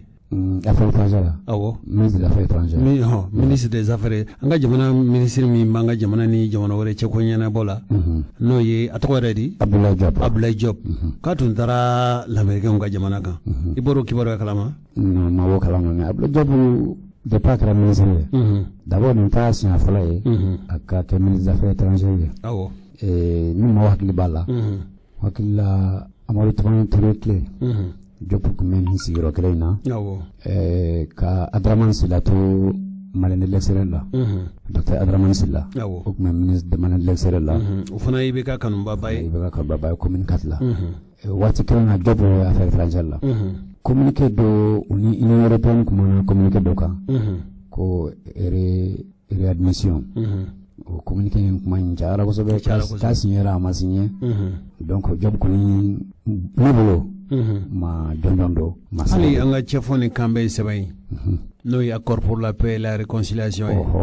k'o labɛnba ŋana don a tun bɛ yen fana a tun bɛ yen fana mais ministre des affaires étrangères la o kɛlen na donc ni sigi ça fait a b'a dɔn yɔrɔ de la sisan a b'a dɔn yɔrɔ la yan'a ka olu bɛɛ kɛ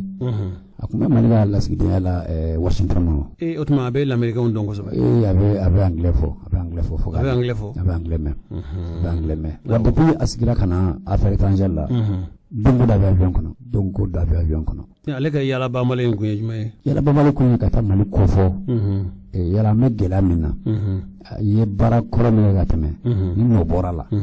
ni segi kere ka kana tuni o mo ko be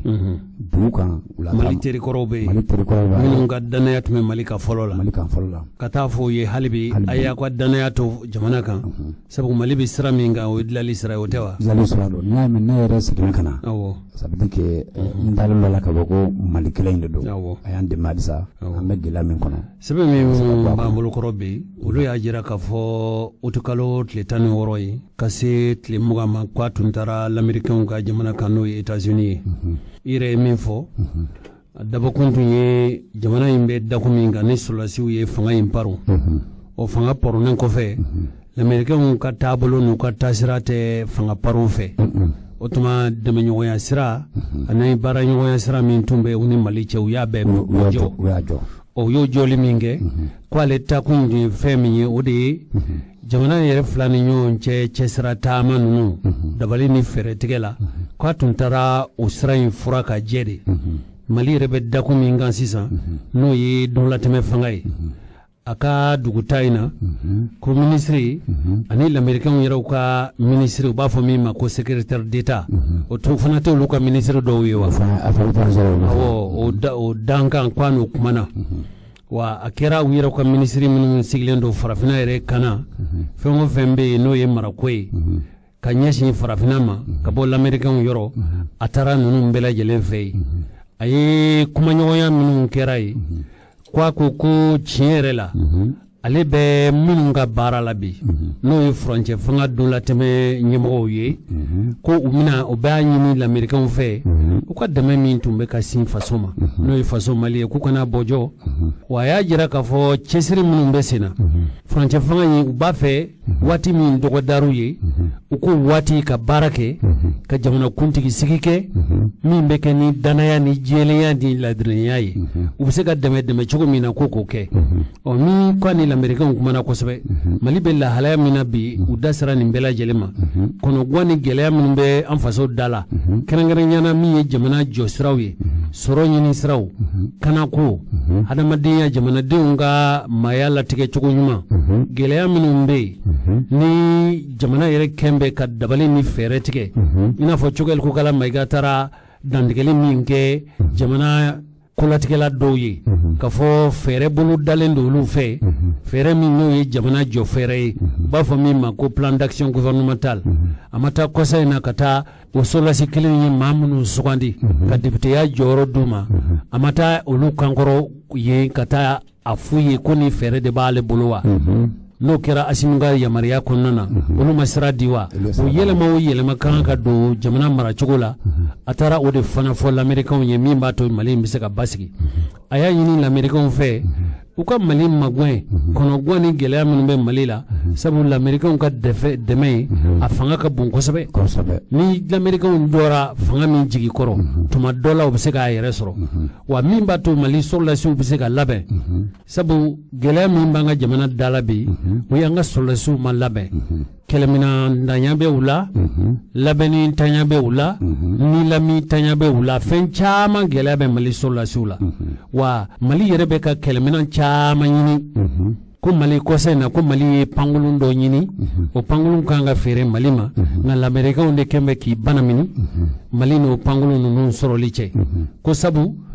minnu ka kan ka o pankolon dilan k'o ye lamɛrikɛn jamana cakɛbondaso dɔ ye a y'a ɲini u fɛ lamɛrikɛnw kɛn bɛ ka banamini minnu kɛ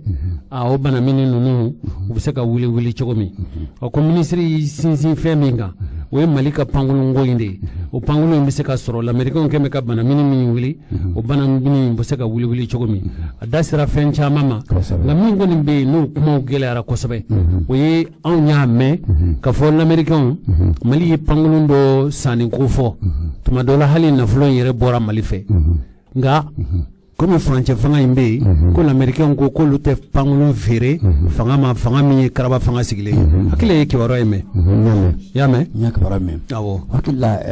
pankolon i bɛ ka to président la ko ma damna do wati sisan côté nin te France fanga ka pangulu ni nin te France fanga pangulu ibe ka pangulu ni a war besra la ka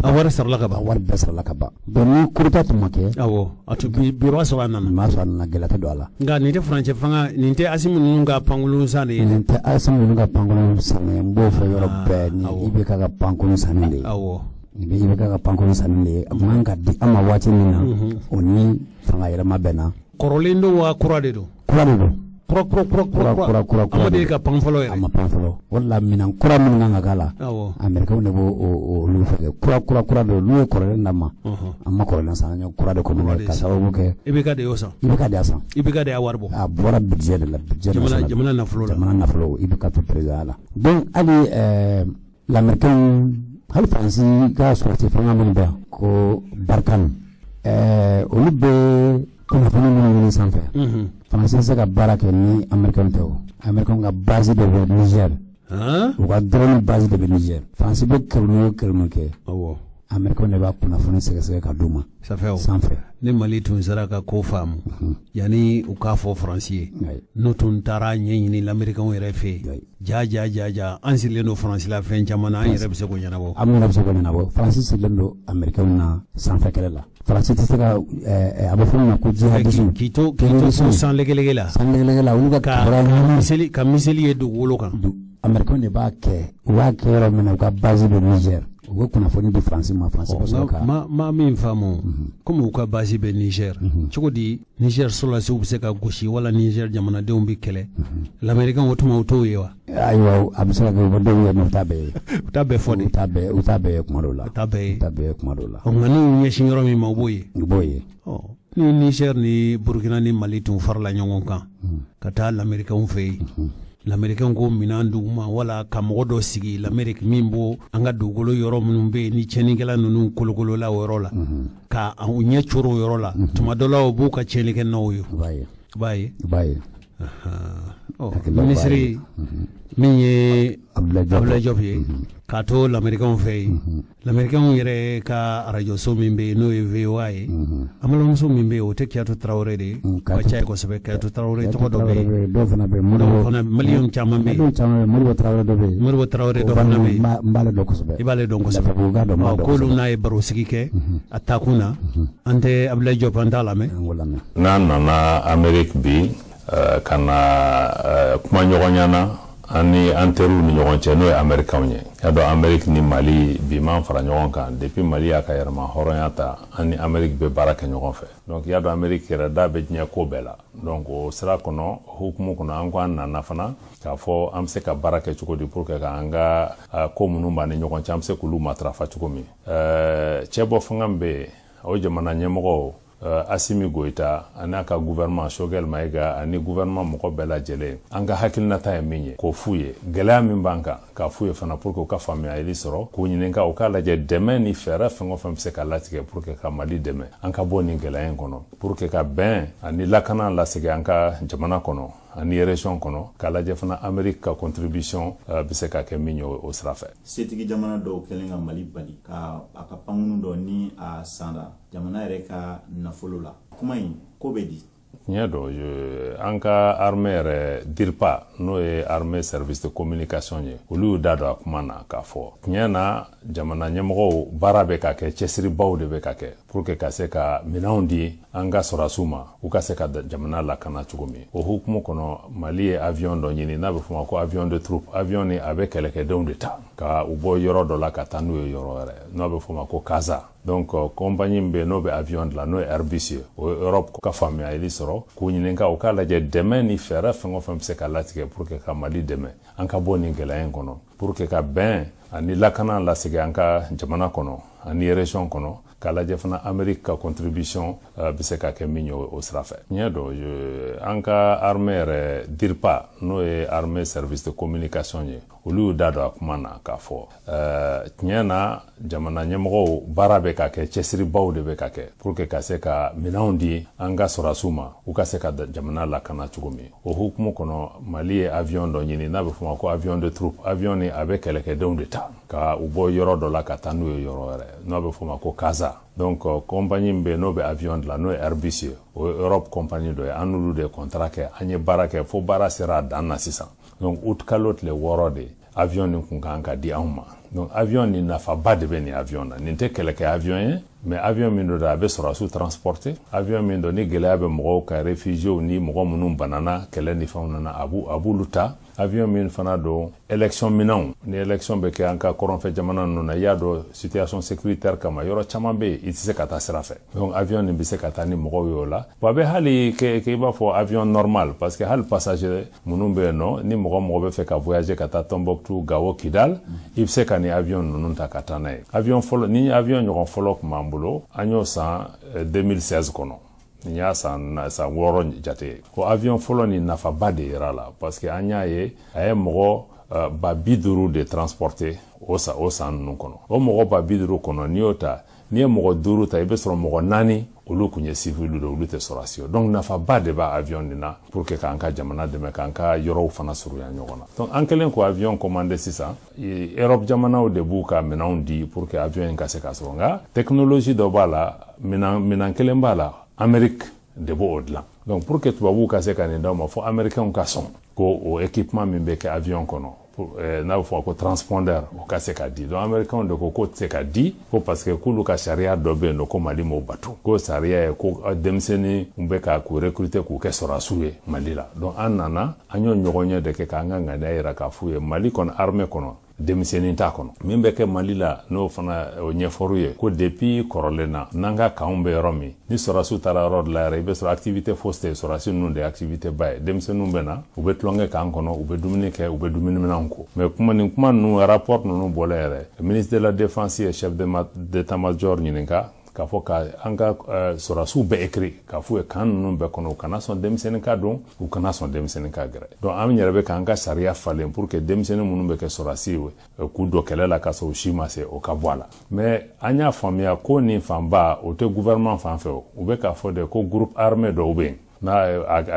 o do de be no ko o ma déclaration ke pour que ka era ka fo ulute demiseni sora su utilisé donc ambo barani fond de la anya min famille halo groupe ni tleflaina ulu yo ko bo sa fait donc ambe ka americain ka fuye ni barami be no aw yere be fe an ka barake ka ka jamna lakana bon anya be ka chesiri mununke ka bo anya ka budget kono kani war be franyo ka se ka ni soro na manya maruya donc abon bali ka se ka barake bon naw ye ko gele an mata kan ni mo waro kana ta barake angana minansa aw de bulo nanya minansa aw bulo sak fois na be ke ni gele abon bla fana be miri sini masinin kene nambe fe ka minansa amba fo est ce ante yoro wara laje mo munun ka ko kanu jamana wara ube no lute ni nyinin ka de ban nunke donc o be de hakilna ko nan na ka fanteri nunu ya nana ambe gele ya kono amba nyina o fe akande ma an ko ne an kan ngani ayira o be ka minfo ateka ka chugula pour kan ga se ka to amba do Amerique fana ko mano saria jamana o de do donc nous be fengo fenko ou ba fo ko procédure de bala fo ka saria batu an ko nan no de la ko kuma nyogonya parce que anteri jamana de fana do kala ni ngele mse ka wuli chugumi ereka kolosilila aw bena se wa sora ko la ba ko manoko amano we mi fo ko fo ka ke wale bo obe ka ke wale asisano na fora ko we je kulu mi fo ko uluma déclaration ne signé o déclaration kera sisa donc sisa amba nyinu fe sisa no ka ko wuli ni fen wara ta ko fe o kan ka se ka ke donc an hakilla le fly na ko kon kan ka se ka wuli pour kan ka se kan ka barake parce que ko en de gun era de kosbe parce que avion fla de bambulo do entara réparation de la o mana donc ni flana mi an kunga ga soro fana kumbala nendo donc an kona de gun emba ko la wati mina Afghanistan a jamana nyimoya abe Taliban bulu kasoro amba do Amerique jamana aye nafulu mu chaman de do Afghan u ka sarda surla kaula Mali keluno ka nyebla sugud menke yasa balawmu bina Afghanistan ka o nyona fana kana ke Malika bo ama ala deli balaw min bina Afghanistan kan akasema mo chaman be kan yin gale ko Afghanistan bina chugo mi est ce que Mali tena bio chugo la kwa ke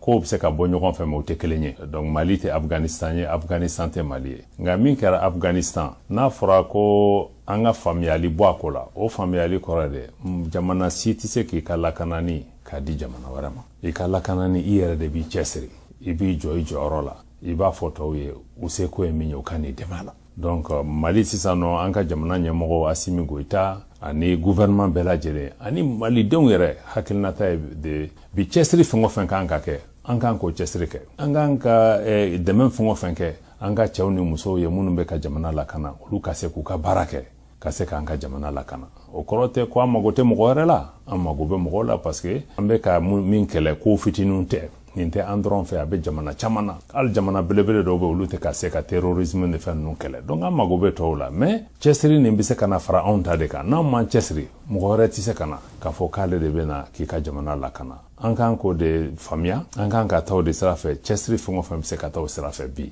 an kan k'o de kan an man kan ka sɛgɛn o sira fɛ. Mali la an b'a kalama k'a fɔ loi d'orientation militaire o taara a ka ca ni miliyari 1000 ye mais a wari ali sini a fusufusura fanga kura minnu bɛ sen na sisan aw bɛna mun de kɛ pour que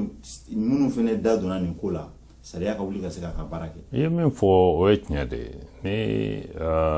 jamana lakanani an y'a fɔ o de ye priorité fɔlɔ ye bon mɔgɔ o mɔgɔ bɛ jamana wari ta min kan ka taa lakanani na olu ni ɲangini de ka kan mɔgɔ man kan ka tulonkɛ o ko la donc sisan no gouvernement n'i y'a lajɛ gouvernement de transition n'a fɔra ko gouvernement ka plan d'action n'a taara sigiyɔrɔ 4 de don o 4 kɔnɔ sécurité a fan kelen c'est vrai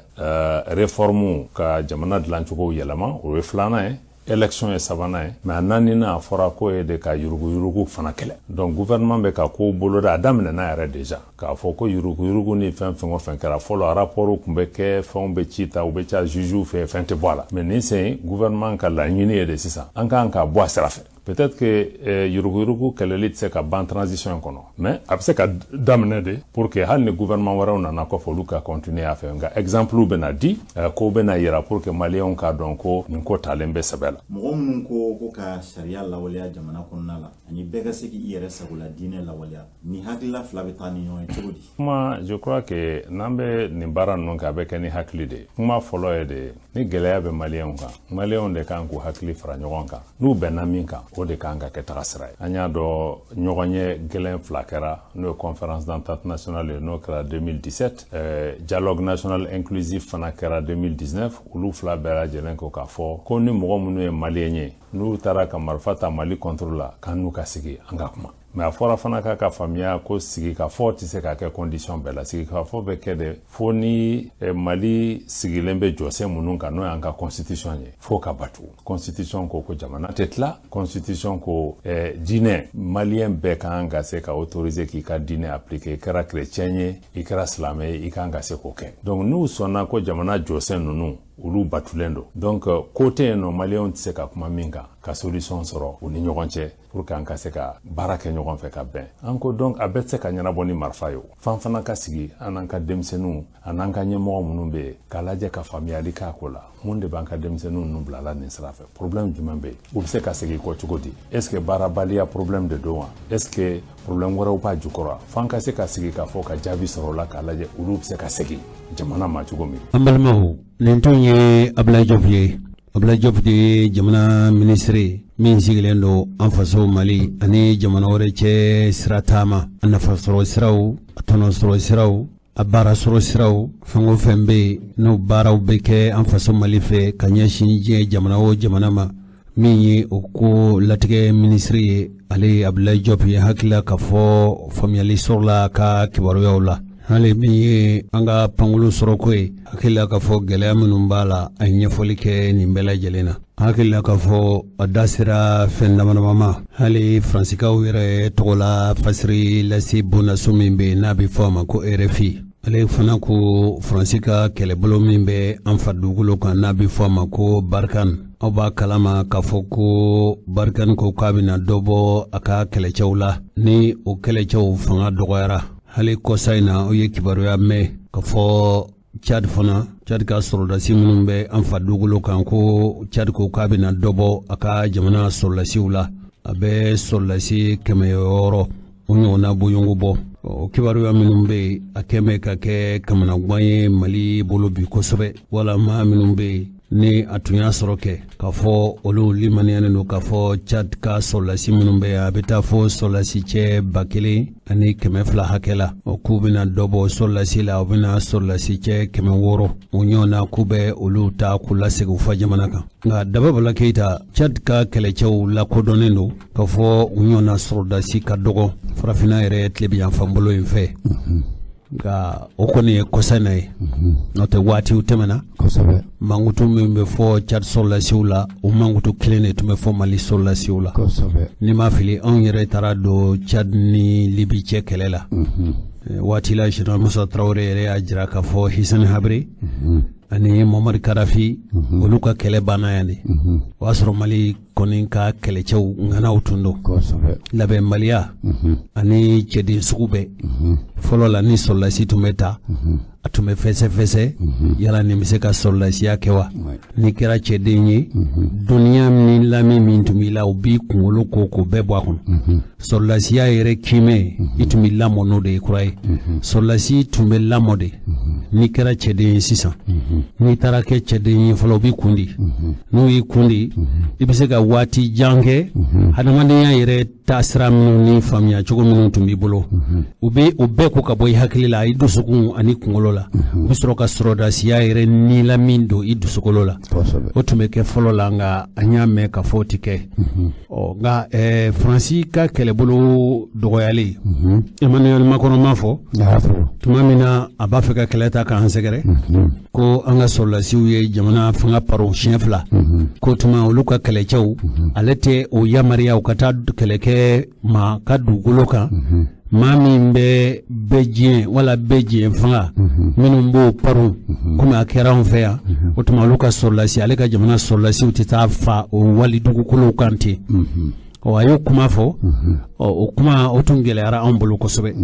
nka k'a ye k'a fɔ Tchad fana ko k'a bɛ kɛlɛcɛ 600 ka kɛlɛcɛ 1200 minnu bɛ yan k'u bɛ kɛlɛcɛ 600 ko lasegin yala e y'a kibaruya mɛn wa Tchad kɛlɛkɛ bɛɛ u taara ka ban koyi o tuma wɛrɛ in taara koyi i b'a dɔn u ka ko ninnu na a bɛ bɔ kɛnɛ na kuma o kuma o y'a sɔrɔ a kɛra ka ban sɔrɔsi 600 in kɔnɔ olu taara ka ban mais an kun ka sigi ni mun ye ka sababu kɛ Tchad fana bɛ gɛlɛya kɔnɔ Tchad bɛ gɛlɛya kɔnɔ depuis i da sera ma depuis Hissène Habré ni Muammar Kadhafi ka kɛlɛ o kɛlɛw de Tchad sɔrɔsiw jala min o kun tɛ n'a fɔ u bɛ cogoya min na sisan o kun t'o cogoya la démocratie fanga de nana an ka sɔrɔsiw jasi parce que o de nana sɔrɔsiw jasi sinon Musa Tarawele tile la i kun bɛ kuma bɛɛ fɔ k'a fɔ ko Mali sɔrɔsiw tɛ tiɲɛ Musa Tarawele tile kɔni dɔgɔma kun tɛ kɛ Mali la démocratie de nana ko tiɲɛ ka sababu kɛ maa bɛ ta cogoya min na o cogoyaw yɛlɛmana yurugu donna mɔgɔw t'a la wariw bɛ labila walasa n den ka ta a ka kɛ saratala dɔrɔn ye alors que sɔrɔsiya ma dabɔ kama sinon ye min fɔ halisa n'u taara u kun bɛ di mais formation min bɛ k'u kun Canada la caman bɔra o gɛlɛya la mais halisa gɛlɛya dɔ b'a la parce que dɔw bɛ boli hali minnu bɛ fɛn kɔrɔ sisan ne ye kibaruya sɔrɔ caman bolila o la ka boli formation gɛlɛya parce que a bɛ dumuni min kɛ dumuni jɔlen tɛ kosɛbɛ tuma dɔw la i bɛ wagati n'i ma kɛ cɛ fa bɛ dɔ i la fa donna dɔ la yɛrɛ office n bɛ dɔ dɔn ka sababu kɛ ne mɛnna sɔrɔsi kan kɔnɔ kosɛbɛ n bɛ maa caman dɔn ɲɛ n bɛ dɔ dɔn fa donna la formation in na parce que waati u taa waati u tɛ sunɔgɔ dɛ u taa wagati u tɛ sunɔgɔ bon ni e ma o jɔ a bɛ k'i bolo kunkuli ye donc Tchad bɛ gɛlɛya min kɔnɔ u ka président Idriss Déby ala ka bɔ fagara rébellion bɛ Tchad fana a bɛ fɔ yɔrɔ min ma ko lac Tchad olu ni Nigeria fanfɛla ye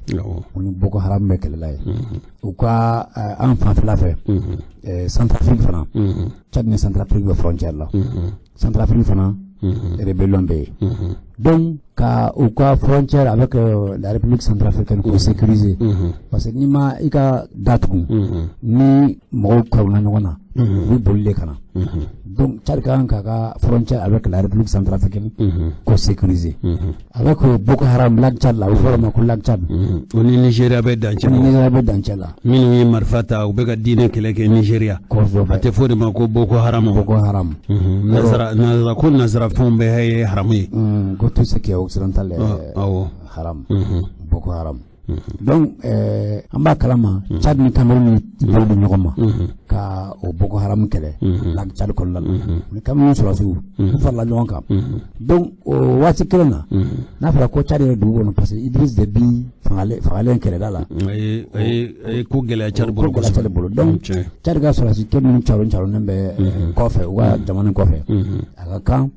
u ka dɔw wele ka na pour que fanga min bɛ parce que furancɛ fanga de bɛ yen fana furancɛ fanga de bɛ yen fana i n'a fɔ an ta ɲɔgɔnna si olu yɛrɛ nana yan u ka mɔgɔw nana yan parce que an b'olu ɲɛ transition kɔnɔ donc kalo 18 de dira Mali ma pour que an ka ko bɛɛ bɛ ka bɛn o kalo 18 Tchad fana o kalo 18 kelen de dir'u ma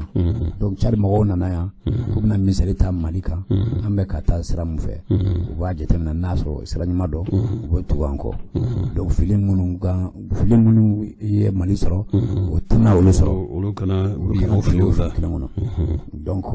mais Tchad ka a ka sɔrɔsikɛ wele an ko an ka sigi n'a ye ka sababu kɛ gɛlɛya b'o fana da la donc ko ni san fina bɛɛ b'i bolo da i kunna la. An balimaw ni bɛna dansigi kɛ bi aw ka ntɛnɛndonya dɔnkibaru la min bɛna o tɛ kalo tile 23 ma ni Ala sɔnna ma. Rajal ni Dawabala Keita ni aw balimakɛ Jose Traore dabali ni fɛɛrɛtigɛba o ye Daraman Dabale an baden cɛ ni muso maakɔrɔba ni denmisɛn aw ni cɛ ka tulomajɔ la hakɛto bɛ ni kan saliyala Mahamadu ni Ala sɔnna ma sini an bɛna ɲɔgɔn sɔrɔ yan min ye Dawabala Keita ye ani Rajal an bɛna kibaruya wɛrɛw lase aw ma faso duniya fantan naani kibaruya n'aw garijɛgɛ donna min na an b'o lase aw ma insha Allah.